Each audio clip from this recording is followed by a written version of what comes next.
how else do you think like innovative technologies? Because a lot of people talk about disruptive technologies, and I assume you would class some of the software that you do and some of the services you provide as being disruptive.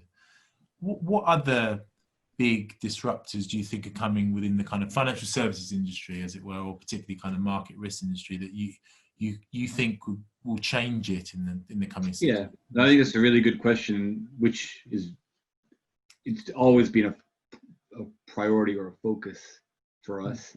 You know, we originally were and still are, to a certain extent, a professional services business. You know, if you think about what a professional services business traditionally has been, you know, it's been, you know, people. It's been people going into offices, presenting things, and you know, it's you know, your classic management consulting model. Now the advisory pillar that you spoke about, that's the people. That's it, exactly. And that the issue so when we started the business 10 years ago, our goal, to a certain extent, was to disrupt that model. You know, was to enable, because the problem with that model is it's very difficult to scale, because if you want to grow, you need to add more people, and that might sound easy, but depending on how specialized your business is, to get people to be able to do it, it can take 1, 2, 3 years to I work in a people-based industry. I know exactly how difficult it is to scale that, you know. That's it. So we thought, okay, you know, what we're doing at heart is we're making decisions with data. That's our business. Now, you can hire lots of expensive people who work for Goldman Sachs for 10 years to make great decisions, but at the end of the day, it's data in and you know, and outputs that are based on that data, which can be automated, it can be coded.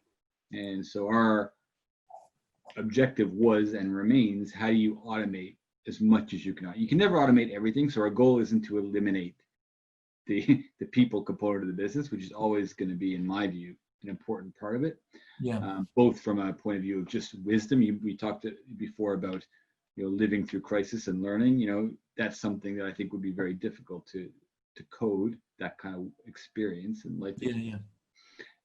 So you're always going to, it'll make it too risk averse, so it's always going to think there's going to be, everything is a risk. Do you know what I mean? So you have to kind of exactly. There's a subjective element to it, right? You need to interpret the data, right? You need to interpret it. So, you know, I think there's always going to be, to a certain extent, the need for that subjectivity. But let's say 50, 60, even 70% of what we do as, you know, consultants, you know, a lot of that can be codified. It can be automated, and you know, I think that is, you know, that is the way things are going, and that's what, you know, that's our business model, which is why our technology team is our biggest single team in the business, even though we're a professional services business.